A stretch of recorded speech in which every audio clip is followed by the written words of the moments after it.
Hermanos, una de las verdades que nosotros como creyentes debemos tener siempre presentes es que no somos de este mundo. No somos de este mundo, somos extranjeros, somos peregrinos en camino a la ciudad celestial, a nuestra ciudad celestial. Aunque vivimos en este mundo, no pertenecemos aquí.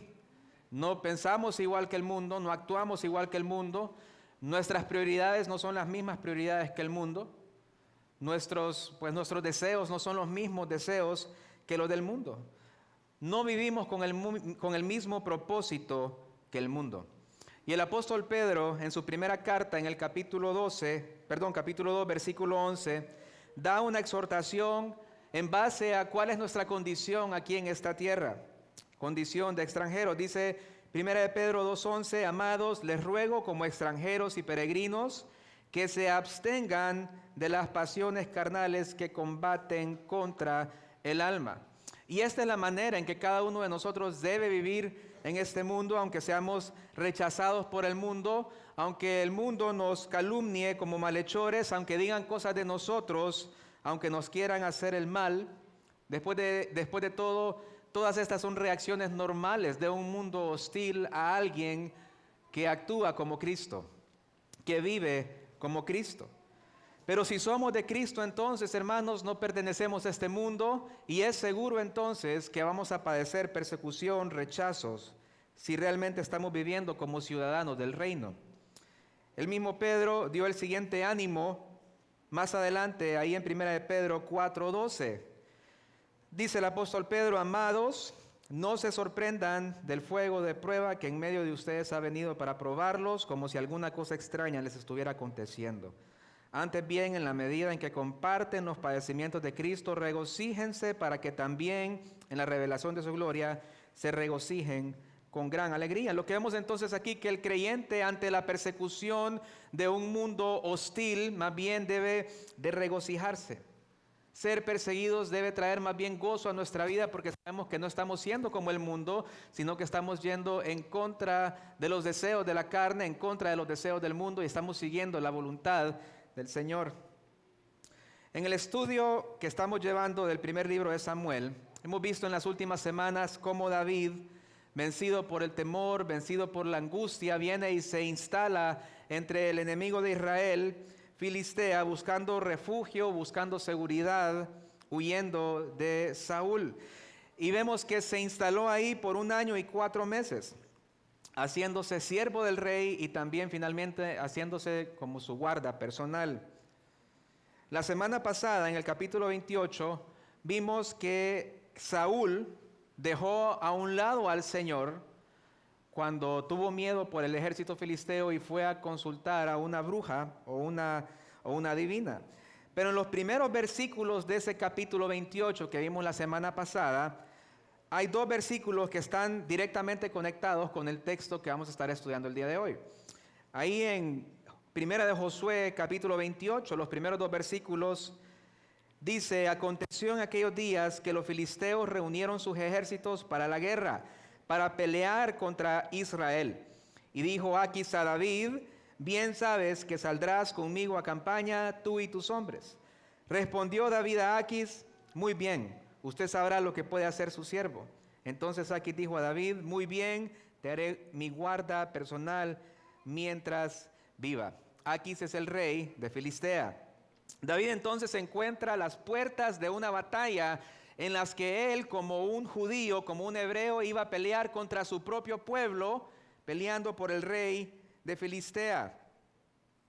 Y no se sabe realmente si lo que le dice David al rey, cuando le dice, muy bien, usted sabrá lo que puede hacer su siervo, no se sabe si realmente pues David estaba pensando en darse vuelta y pelear con el ejército de Israel contra Filistea, porque al final lo que vamos a ver es que David fue rechazado por el enemigo y no se le permitió pelear con Filistea contra su pueblo Israel. Y eso es lo que vamos a estar viendo en este capítulo 29. Pero lo que quiero que veamos, hermanos, y en lo que quiero que nos enfoquemos, es que David fue rechazado por el enemigo, pero no fue rechazado por las razones correctas. Él no fue rechazado porque porque adoró al Dios de Israel, no fue rechazado por ser diferente a ellos o por llamar a las personas a que se arrepintieran de su idolatría. Pero en contraste, nosotros sí debemos ser rechazados en este mundo de tinieblas por estas razones. Entonces lo que quiero que veamos es este contraste, que veamos en David el ejemplo de cómo no debemos vivir en este mundo como extranjeros y ver de acuerdo a la palabra cuál es su voluntad para nosotros en cuanto a nuestra conducta ante los incrédulos. Y lo primero que vamos a ver es que David se vio en un gran dilema porque formó una alianza equivocada. Y eso lo vamos a ver en los primeros 3 versículos. Por lo que les invito a que abran sus Biblias, hermanos, en 1 Samuel capítulo 29 y vamos a leer los primeros 3 versículos para introducir el primer punto de una alianza equivocada. Dice: los filisteos reunieron a todos sus ejércitos en Afec, mientras los israelitas acamparon junto a la fuente que está en Jezreel. Y los príncipes de los filisteos iban avanzando por cientos y por miles, y David y sus hombres marchaban en la retaguardia con Aquis. Entonces los jefes de los filisteos dijeron: ¿qué hacen aquí estos hebreos?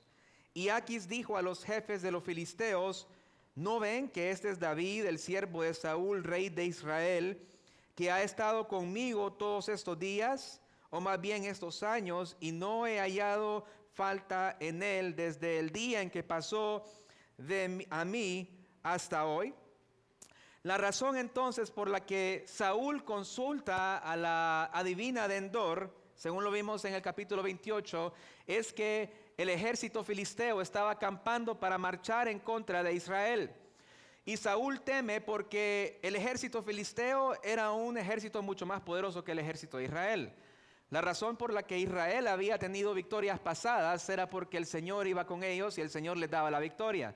Pero desde un punto de vista militar, Filistea tenía un mucho mejor ejército que Israel. Y recordemos que Saúl hasta este punto ya no estaba confiando en el Señor. Fue a donde una bruja para consultar, para poder hablar con Samuel, por lo que cualquier ayuda del Señor para Saúl pues ya no era necesaria porque ya no confiaba en él.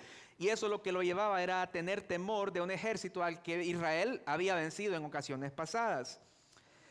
Los filisteos entonces reúnen a todo su ejército en Afec y marchan en camino a la guerra. Dicen que los príncipes de los filisteos eran 5, representando cada una de las ciudades, y cada una de estas ciudades tenía pues su propio ejército. Juntan los ejércitos y marchan en contra de Israel. Y dicen que iban avanzando por cientos y por miles. Y para sorpresa de todos, David y sus hombres, dice que el texto, que marchaban en la retaguardia con el rey Aquis. La retaguardia era la zona que estaba detrás de las fuerzas principales de combate. Esta retaguardia era donde generalmente los reyes marchaban atrás de todo el ejército, porque prácticamente era la zona donde los soldados protegían al rey. El rey básicamente era la persona más protegida en las guerras, por eso marchaban atrás de todo el ejército. Y atrás entonces, con Aquis, iba David y sus hombres, que por lo que vemos en capítulos anteriores, eran alrededor de 600 hombres bien entrenados. ¿Por qué David iba con Aquis? Porque David le había jurado que sería su guarda personal, y Aquis creía que sería por toda la vida. Ahora, solo refrescando, hermanos, un poco la memoria, David está entre los filisteos porque estaba muerto de miedo ante la persecución de Saúl. Y dice el capítulo 27, el versículo 1, que él dijo a su corazón que no había nada mejor para él que pasar a la tierra de los filisteos para poder guardar su vida o poder salvar su vida de Saúl. David entonces se va entre los filisteos y él pues se mezcla, ¿verdad?, con los filisteos y vive ahí por casi 1 año y medio. Y no solo se fue a vivir con el enemigo, peor que eso, fue a servir al enemigo. Ahora vemos que Filistea iba a la guerra contra Israel y David estaba allí preparado para pelear con Aquis, el enemigo del pueblo de Israel, el enemigo de su propio pueblo. David había caído en un punto espiritual tan bajo que a él mismo se le había olvidado con quién realmente debía estar su lealtad. Que él ya había peleado batallas para el Dios de Israel, pero ahorita estaba enlistado al lado del rey Aquis para pelear contra Israel. Pero aunque esta situación le pareciera normal a David y al rey Aquis, realmente no era algo normal. Y los comandantes del ejército de Israel se dan cuenta de esto y mostraron su desacuerdo y cuestionaron la presencia de David por el hecho de que era un extranjero. Dice el versículo 3, entonces los jefes de los filisteos dijeron, ¿qué hacen aquí estos hebreos? Y qué bueno, hermanos, que había gente pensando con cordura en este ejército, porque aparentemente el rey Aquis no estaba pensando con cordura. Qué bueno que a alguien se le ocurrió que no era normal que un judío y su ejército estuvieran peleando con Filistea y su ejército, dado que eran archienemigos.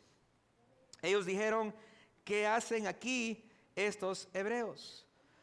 Claro que ellos sabían quién era David, sabían pues que David se había establecido y que el rey le había dado la ciudad de Siclag, y que David también había andado enredadas, ¿verdad? Había andado en misiones matando a los enemigos de Israel, haciéndole pensar a Aquis que realmente estaba matando a los israelitas, ¿verdad?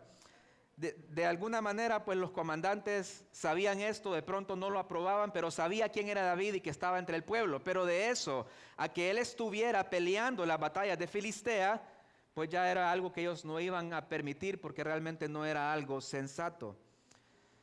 Pero realmente, hermanos, el primero que se tuvo que haber preguntado, ¿qué hacen estos hebreos aquí? No fueron los comandantes de Filistea, sino que tuvo que haber sido David. ¿Qué estoy haciendo yo entre el ejército filisteo?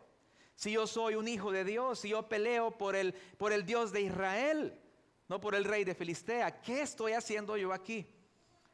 Lastimosamente no fue el caso de David. Los líderes filisteos sí pudieron ver aquello a lo que David estaba cegado. David había empezado a actuar y a pensar como un filisteo y estaba listo para pelear contra el pueblo de Dios. Pero los filisteos sí pudieron ver esto que David no pudo ver. Sí pudieron ver que esto no tenía ningún sentido. Y los líderes filisteos sabían quién era David realmente, que era parte del pueblo de Dios. Pero aparentemente a David se le había olvidado esto. Si él hubiera considerado quién era realmente, entonces no hubiera caído en un punto tan bajo en su vida espiritual de pensar que estaba bien pelear contra el pueblo de Dios y unirse a una ciudad y a un rey pagano. Hermanos, por esto es importante que nosotros recordemos en todo momento quiénes somos nosotros en este mundo. Que nosotros recordemos y tengamos presente nuestra identidad en Cristo. Que el Señor nos ha comprado por un alto precio y que nos ha comprado para Él, para que vivamos para Él, para que le sirvamos a Él, para que le prediquemos a Él, para que hablemos de Él. Es importante que nosotros sepamos nuestra identidad. David en algún momento se olvidó de su identidad y esto lo llevó a pelear contra su pueblo o a querer pelear contra su pueblo. Pero nosotros debemos recordar esto porque esto nos va a llevar a mantenernos alejados del mundo, a mantenernos alejados del pecado, de la tentación, a no querer servir al mundo, sino querer servir siempre a nuestro Dios.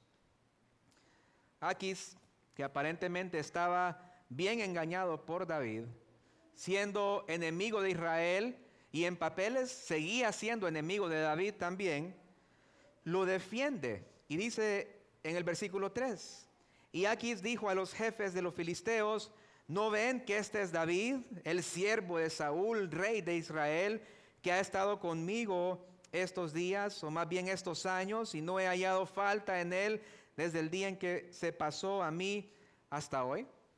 Viene Aquis entonces y con toda seguridad y firmeza empieza a defender la integridad de David y a excusarlo.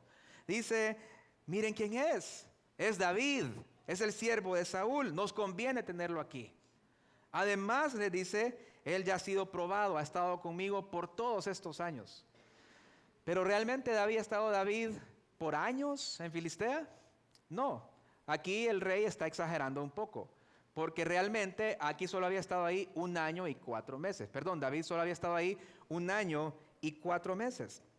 Y él probablemente exageró el número para que esto trajera confianza a los comandantes filisteos, de decirles, miren, lleva años aquí, ya lo he probado, nunca le he hallado falta, entonces es confiable y puede pelear con nosotros en la batalla. Pero no solo esto, Aquis les quiso infundir confianza en que no había hallado falta en él desde el día en que David llegó. Y esto, hermanos, es sumamente triste considerando de dónde provenía este comentario. Este comentario provenía de un rey pagano acerca de un hombre conforme al corazón de Dios, que era David. En 1 año y 4 meses, el rey no encontró ninguna falta en David. Obviamente, de acuerdo al criterio filisteo. El criterio filisteo no es el mismo criterio del Señor, porque podríamos decir, bueno, es que David fue a guardar un buen testimonio. Pero lo que podemos ver en el capítulo 27 es que no fue así. David no fue a guardar ningún buen testimonio. A los ojos de Aquis, un rey pagano que permitía la idolatría, que permitía la fornicación y muchas otras cosas, David dice que no le había hallado ninguna falta. Pero escuchar estas palabras de Aquis, a quien tuvo que haber entristecido realmente fue a David. Escuchar a un gobernante impío decir cosas como, David ha estado conmigo, no he hallado falta en él, él ha pasado a mí. Todas estas palabras, hermanos, tuvieron que haber sido un llamado de atención para David, al darse cuenta que estaba en el lugar equivocado, que estaba recibiendo la aprobación de las personas equivocadas, no la aprobación del Señor, sirviendo al amo equivocado. Es como que si tú te encuentres en la universidad o en tu trabajo y un grupo de tus compañeros se incomoda por tu presencia porque digan, no hablemos de esas cosas porque él es cristiano. Y que venga otro de tus compañeros y que digan, cristiano. No, hombre, si ese habla igual que nosotros, ese no es cristiano, no te preocupes. ¿Cómo se sentiría un cristiano si alguien dijera algo así de uno? Obviamente se sentiría muy mal. Que alguien del mundo piense que yo soy como él, que yo hablo como él, que no hay ninguna diferencia entre él y yo. Pero por lo que vemos en este capítulo, no fue el caso de David. Aquis entonces lo defiende, pero eso no fue suficiente para los comandantes filisteos. Ellos siguieron rechazándolo por razones muy obvias. Y eso es lo que vemos en nuestro segundo punto, de los versículos 4 al 7. Vemos un rechazo contundente de parte de los comandantes filisteos. Versículos 4 al 7 dice, pero los jefes de los filisteos se enojaron contra él y le dijeron, haz que ese hombre se vaya y regrese al lugar que le asignaste y no le permitas que descienda a la batalla con nosotros, no sea que en la batalla se convierta en nuestro adversario. Pues ¿con qué podría hacerse él aceptable a su Señor? ¿No sería con las cabezas de estos hombres? ¿No es este David de quien cantaban en las danzas diciendo, Saúl mató a sus 1000 y David a sus 10,000? Aquis llamó a David y le dijo, vive el Señor, que tú has sido recto, tu salir y tu entrar en el ejército conmigo son agradables a mis ojos, pues no he hallado mal en ti desde el día en que te pasaste a mí hasta hoy. Sin embargo, no eres agradable a los ojos de los príncipes, ahora pues vuelve y vete en paz para que no desagrades a los príncipes de los filisteos. Los comandantes filisteos entonces, lejos de aceptar los argumentos de Aquis en defensa de David, dice que se enojaron con Aquis, estaban molestos con el rey porque él pensaba que era sabio o sensato tener en sus filas a un hebreo. Y ellos sí tenían argumentos sensatos para estar molestos y para no querer que David peleara contra ellos. Primero, ellos temían que David los traicionara y que se convirtiera en adversario estando ya en la batalla. Dice, no sea que en la batalla se convierta en nuestro adversario. David, pues él decía pelear a favor de ellos. Pero de lo que sabemos del capítulo 27, David era un mentiroso. Porque llevaba 1 año y 4 meses engañando al rey. Ahora, desde un punto de vista militar, esta estrategia de los cuales los comandantes temían ya se había visto muchas veces. Que hubiera un infiltrado de un ejército en otro ejército diciéndoles que pues ahora va a estar con ellos y le va a ser leales a ellos y está ahí recopilando información. En el momento de la batalla se da vuelta, se va con su ejército para pelear en contra del ejército al cual le había jurado lealtad. Esto fue entonces lo que los comandantes temieron que fuera a suceder, que David se les fuera a dar vuelta ya en el campo de batalla y pues ellos no iban a tener un plan para esto e iban a perder la batalla. Los comandantes filisteos temían que este fuera a ser el caso de David. Ellos pensaron que David podía hacer esto para recuperar el favor de Saúl, para que Saúl lo viera con buenos ojos y lo dejara de perseguir. Por eso les dice en el versículo 4, pues ¿con qué podría hacerse él aceptable a su Señor? ¿No sería con las cabezas de estos hombres? Según ellos, si había alguna manera en que David podía terminar esta persecución de Saúl, era entregándole al ejército filisteo, haciendo que el ejército de Israel ganara esta batalla por su estrategia. Obviamente, esto era muy posible y realmente que estos comandantes filisteos estaban siendo muy sabios en defensa de su propio ejército. Pero es que los comandantes también temían que esto sucediera por la fama que David ya tenía. Dice el versículo 5, ¿no es este David de quien cantaban en las danzas diciendo Saúl mató a sus miles y David a sus 10,000? Era obvio que toda Filistea recordaba la victoria de David contra Goliat. Una victoria que nunca se olvidó. Conocían qué tipo de soldado era David. Conocían las victorias, las batallas de David. Y ellos estaban aquí recordándole esto a Aquis, que David no era cualquier soldado. Era el soldado más conocido, poderoso, amado de Israel, el que había matado a miles, incluyendo a muchos filisteos. Había matado a muchos filisteos. Entonces ellos están tratando de que Aquis entre en razón y vea cuáles son todos los problemas que representaría que David peleara por ellos. Entonces, Aquis, ante estos argumentos irrefutables y al ver también el enojo, el rechazo y la desaprobación de los comandantes, despide a David y le dice que regrese a Ziklag.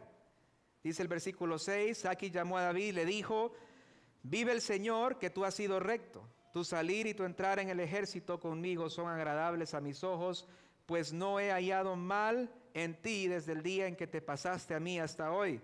Sin embargo, no eres agradable a los ojos de los príncipes. Ahora pues vuelve y vete en paz, para que no desagrades a los príncipes de los filisteos. Y miren cómo Aquis se dirige a David. Le dice, vive el Señor, o vive Jehová. Y esta es la primera mención que nosotros vemos de Dios en todo este episodio de David en Filistea, en el capítulo 27 y en el capítulo 29. Y tristemente esa primera mención la hizo un rey pagano que ni siquiera creía en el Dios de Israel. De pronto lo hizo para congraciarse de alguna manera con David hablando su propio idioma. Aquis le hace ver aquí entonces que él estaba complacido con David, que delante de Dios David había sido recto y que su llegada había sido agradable ante sus ojos y que no había encontrado ningún mal en él desde su llegada a Filistea. Pero esto pues aquí lo pensaba porque David había engañado a Aquis. Este no es el caso, hermanos, de un buen testimonio de un cristiano en medio de un mundo incrédulo. No, Aquis pensó esto porque David lo engañaba, le hacía pensar que sus redadas peleaba contra los israelitas cuando realmente estaba peleando contra los aliados filisteos. Y fue este engaño lo que precisamente llevó a Aquis a pensar y a estar tan confiado de que David sí iba a pelear con ellos, tanto que hasta lo defendió delante de sus comandantes filisteos. Sin embargo, le dice el rey, aunque eres agradable para mí, no lo eres a los ojos de los príncipes. Aquí se está asegurando que David entienda que el problema no es con él, que el problema es con los reyes y con los príncipes filisteos. Quería conservar este favor de David, quería conservar su lealtad y que de alguna manera se quedara con él, haciéndole ver que él no lo estaba rechazando. Pero de alguna manera Aquis empezó a actuar con un poco de cordura, porque mantener a David allí hubiera representado una división en el ejército filisteo. Y una división a este punto, cuando ya estaban listos para ir a pelear, pudo haber representado la derrota también para Filistea. Pero hermanos, si hay algo que nosotros podemos ver en todo esto, es la protección de Dios para con David. La providencia de Dios cuidando a su ungido, a su escogido, aun cuando él estaba lejos del Señor. Aun cuando David estaba en un punto muy bajo en su vida espiritual, el Señor lo estaba protegiendo, en este caso, de sí mismo. Y aquí es donde podemos ver el gobierno divino en todos los asuntos de los hombres. Es un gobierno que opera en todos lados, que controla todas las circunstancias, a todos los hombres, aún a los impíos. Aunque ellos no lo sepan, están contribuyendo a que la voluntad y el propósito de Dios se cumpla en la vida de sus hijos. Tal como el Señor también utilizó a Judas, el discípulo traidor que vendió al Señor Jesucristo por 30 monedas de plata, utilizó a los líderes religiosos, a los romanos que se confabularon para matar al Señor Jesucristo, para que de esa manera se cumpliera toda justicia, para que de esa manera el Señor Jesucristo, el Cordero de Dios que quita el pecado del mundo, pudiera ir a la cruz, pudiera comprarnos, redimirnos de nuestros pecados y pudiéramos nosotros recibir la vida eterna que solamente por ese sacrificio podíamos recibir. Así también el Señor utiliza a los malos, a los impíos, para sus propios propósitos. Me encanta la historia de una mujer que vivía en un pueblo, una mujer cristiana, y tenía un vecino que se burlaba de ella por ser cristiana. Y la mujer, pues era una mujer muy pobre, y un día, pues, este hombre pasó por su casa y vio que la mujer estaba orando, la escuchó orando, diciéndole al Señor: Señor, tú dices que cada día pidamos por los alimentos. No tengo alimento en mi casa, por lo que te pido que proveas para mí. Pues este vecino, entonces, escuchando a su vecina, fue al mercado y compró pan. Y tocó la puerta de la mujer, dejó el pan en su puerta y se fue a esconder a un arbusto para ver la reacción de esta mujer. La mujer entonces abre la puerta, ve el pan y se emociona y le agradece al Señor por su provisión. Y este hombre sale del arbusto y le dice: mujer necia, no fue el Señor quien te proveyó, yo fui el que te traje este pan. Dios no tiene nada que ver con esto. A lo que la mujer le respondió: claro que sí, Dios respondió mi oración, solo que usó al diablo para hacerlo. Y hermanos, así trabaja el Señor muchas veces, a través de los impíos, para el bien de sus hijos. El Señor, entonces, vemos que providencialmente utilizó a los comandantes filisteos para convencer al rey Aquis que no era una buena idea que David fuera en contra de su propio pueblo, porque de otra manera David hubiera peleado contra su propio pueblo. Pero ¿cómo era posible entonces que David llegara a estas instancias de estar enlistado con el ejército filisteo para pelear contra su pueblo? Porque algunas personas piensan que no, que esto era solamente una estrategia de David para en el momento de la batalla darse vuelta, unirse con el ejército filisteo y poder derrotar de esa manera, con el ejército hebreo y poder derrotar de esa manera al ejército filisteo. Pero yo no creo que fue así. Yo creo que efectivamente David sí iba a pelear contra Israel. Porque lo que nosotros vemos en el contexto, hermanos, es que David estaba completamente alejado de Dios. Él lleva 1 año y medio en Filistea sin poder ofrecer sacrificios al Señor, sin consultar al Señor, mezclándose con los filisteos, pecando en contra del Señor. Entonces no es de extrañarse que David ya haya llegado a un punto en donde ya ni le importaba si peleaba o no contra su propio pueblo. Pero vemos a ese Dios misericordioso, paciente, salvando a David de sí mismo, de su mismo pecado, de su misma ceguera. Antes el Señor había salvado a David de Saúl en muchas ocasiones. Ahora el Señor está salvando a David de sí mismo, que en este caso parecía ser más peligroso que el mismo Saúl. Si David hubiera peleado por los filisteos, si hubiera peleado contra Israel, se hubiera convertido en un traidor para su pueblo, y los israelitas nunca hubieran aceptado a un rey traidor. Pero el Señor se iba a encargar de que su ungido, que su escogido llegara al trono, porque Él lo había destinado de esa manera. E iba a proteger a David incluso de sí mismo. Hermanos, pero no debemos cometer el error de pensar, porque a veces cuando vemos estas historias podemos pensar de una manera equivocada. Y podríamos pensar, bueno, me puedo alejar entonces de Dios, lo que yo quiera, y el Señor en algún momento, antes de que yo cometa un pecado muy grave, me va a impedir que lo haga. Podríamos pensar de esa manera, pero recordemos, hermanos, que lo que nosotros hemos visto en la vida de David en los últimos capítulos no es un ejemplo a seguir, es un ejemplo a no seguir, es hacer las cosas diferentes. Pensar que puedo alejarme de Dios todo lo que yo quiera y que Él me va a impedir que peque es tentar al Señor, es tener en poco su gracia, su santidad. Si el Señor hizo esto para impedir que David pecara de esta manera, era para que David llegara al trono como el Señor se lo había prometido. Pero el Señor no impidió todos los pecados de David. Vemos más adelante que David pues pecó también gravemente en contra del Señor, cometiendo adulterio con Betsabé, matando al esposo de Betsabé también para cubrir su pecado. Pero ¿qué fue lo que sucedió entonces? Él llevó sus propias consecuencias. Si nosotros pecamos de esa manera, hermanos, también vamos a recibir las consecuencias de ese pecado. Si ese es tu estado hoy, el Señor lo que te llama es a que te arrepientas y regreses al camino, así como David lo hizo eventualmente. Para eso el Señor en su gracia también dice su palabra que nos provee una salida para la tentación.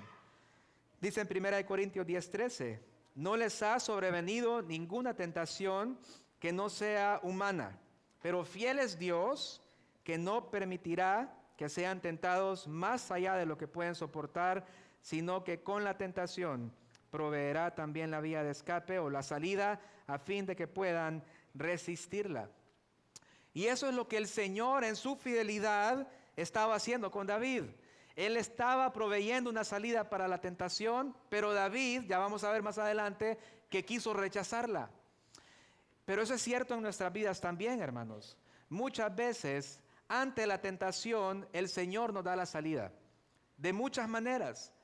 Pero a veces nosotros estamos tan empecinados con nuestro pecado que aunque vemos claramente que el Señor nos está dando una salida, queremos persistir en pecar.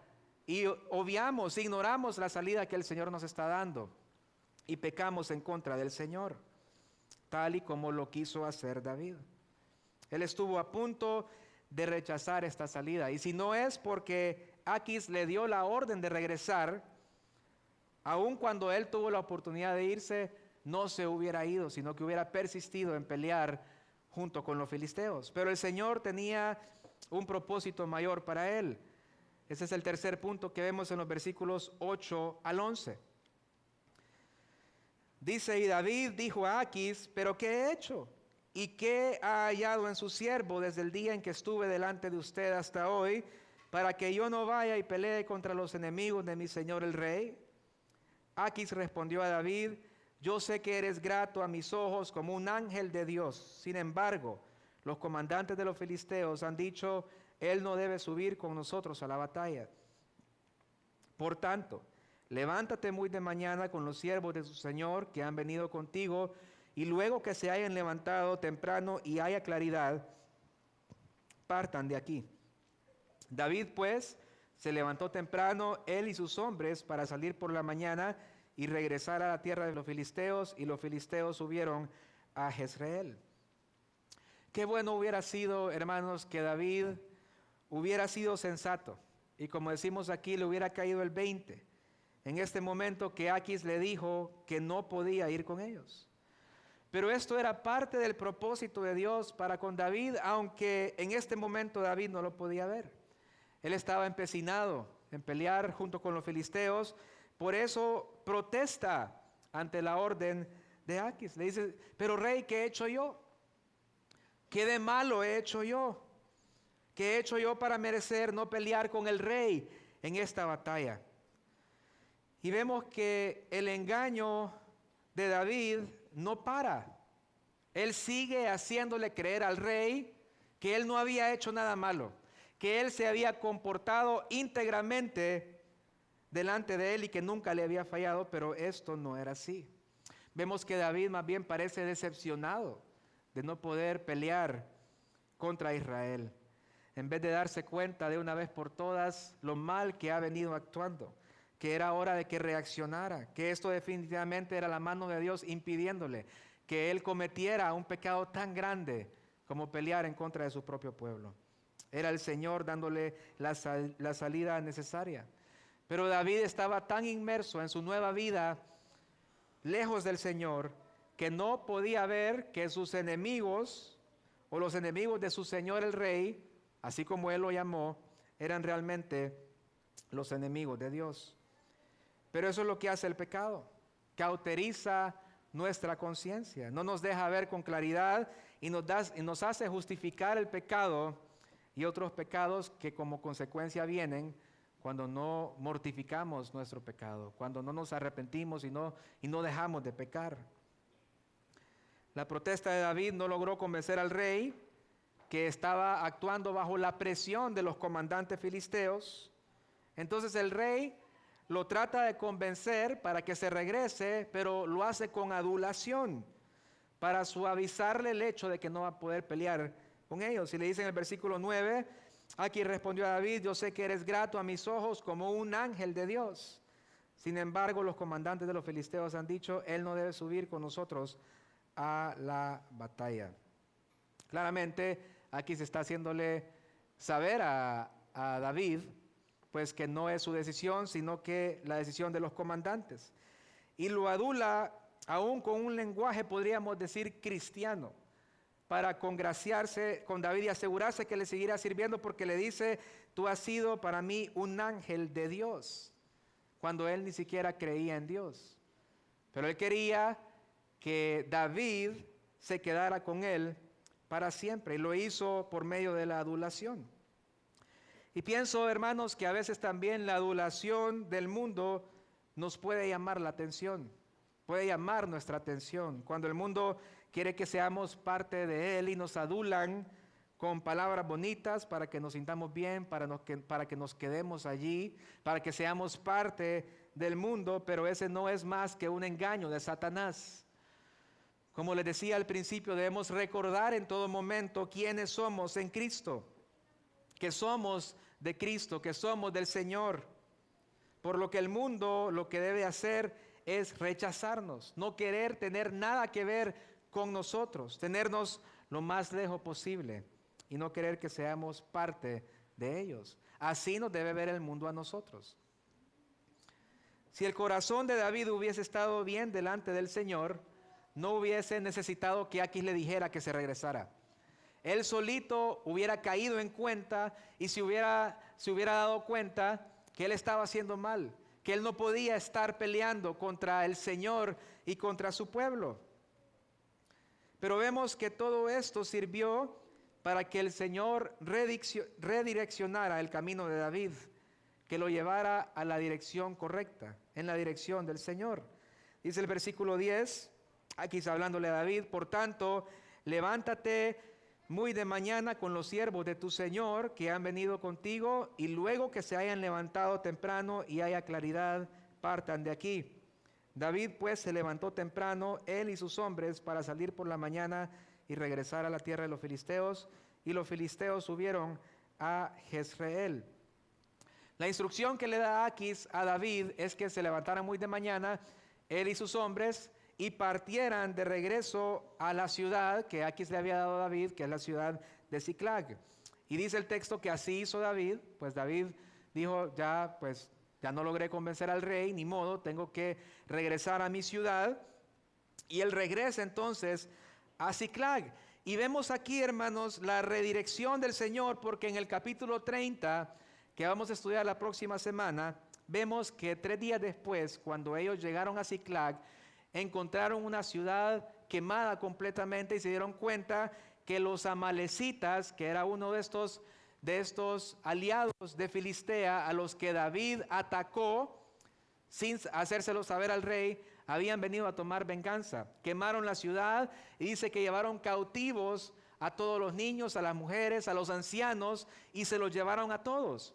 Cuando ellos llegan entonces, ven este cuadro y dice el texto que las personas empezaron a gritar de enojo y empezaron a culpar a David. Y entonces en este momento dice la palabra de Dios que David se acercó al Señor y pidió al Señor consejo. Porque dice que le dijo al sacerdote que trajera el efod para que él pudiera consultar al Señor y que el Señor le pudiera decir qué hacer en este caso. 1 año y 4 meses después, el Señor tuvo que redireccionar a David a regresar a Ziklag en vez de ir a pelear contra su propio pueblo, para que David finalmente estuviera en una posición en donde no tuviera más que hacer, no tuviera a dónde más acudir que al Señor, y que él pudiera acercarse de regreso al Señor. Que él tuviera que regresar a Ziklag, en donde por fin abriría sus ojos y regresaría a ser ese David que conocemos. El Señor obró todo esto, hermanos, para el bien de David, aún en esta mala temporada de David, pero es lo que nosotros vemos en la palabra que el Señor hace con sus hijos. Lo vemos ahí en Romanos 8:28, dice que sabemos que para los que aman a Dios, todas las cosas cooperan para bien. Esto es para los que son llamados conforme a su propósito. Y David amaba al Señor, solo que estaba en un capítulo oscuro de su vida en que se había alejado de Él, pero realmente le amaba. Él era un hombre conforme al corazón de Dios, y aún en esta circunstancia entonces el Señor obra para el bien de David, limitando su pecado, no dejando que su pecado creciera de una manera en que ya no hubiera retorno. Y lo que vemos entonces, hermanos, es que David fue rechazado por el enemigo, pero no por las razones correctas. No fue su conducta, no fue que él fue luz entre los filisteos, sino porque era hebreo. Y esto ante los comandantes pues los descalificaba para luchar junto con ellos. Pero el Señor nos manda a nosotros, ahí en 1 de Pedro 2:12, a mantener entre los gentiles una conducta irreprochable, a fin de que en aquello que los calumnian como malhechores, ellos, por razón de las buenas obras de ustedes, al considerarlas, glorifiquen a Dios en el día de la visitación. Cuando nosotros vivimos de esa manera, hermanos, el mundo nos rechaza a nosotros por las razones correctas. Nos rechaza por ser luz, porque somos seguidores de Cristo y vivimos como Cristo y hablamos como Cristo y predicamos a Cristo. Y nuestro deseo debe ser, hermano, que si el mundo nos va a rechazar, que sea por la misma razón que rechazaron al Señor Jesucristo. Porque la luz vino al mundo, pero los hombres prefirieron las tinieblas por sobre la luz. Prefirieron sus pecados, prefirieron vivir en su pecado antes que rendirse a la luz que es Cristo. Que esa luz de Cristo, hermanos, brille a través de nosotros cada día, en todo lo que hacemos, en todo lo que hablamos, en cómo nos dirigimos a las personas, en cómo vivimos entre este mundo de maldad. Y que las personas, al ver nuestras buenas obras, puedan glorificar a Dios en el día de la visitación, como dice el apóstol Pedro. Todo esto, hermanos, toda nuestra vida, que sea para la gloria y la honra de nuestro gran Dios y Salvador, Jesucristo. Me acompañan a orar. Padre, damos gracias, Señor, por la exhortación que encontramos en tu palabra. Gracias, Señor, porque sabemos que tú eres un Dios soberano, que obras en nuestra vida, Señor, que obras providencialmente en nuestra vida para tus propósitos, para tu gloria, Señor, para nuestro bien. Gracias porque podemos ver ejemplos como esta situación de David, Señor, que se alejó de ti, pero en tu gracia y misericordia tú lo guiaste, Señor, e impediste que cometiera un pecado tan grande como pelear en contra de tu pueblo, Señor. Y lo llevaste a un lugar donde tenía que estar para poder estar cerca de ti nuevamente. Yo ruego, Señor, si hay alguien aquí que se ha alejado de esa manera de ti, que puedas traer, Señor, arrepentimiento, convicción, para que pueda acercarse de nuevo a ti, Señor. Y que podamos vivir en este mundo de tinieblas, siendo luz, brillando esa luz de Cristo, para que las personas que nos vean puedan glorificarte a ti, Señor, por la obra que tú haces en la vida de cada uno de nosotros. Ayúdanos, Padre, a vivir para tu gloria, para tu honra. Ayúdanos a andar en luz, Señor, como tú eres luz. En el nombre de Jesús. Amén.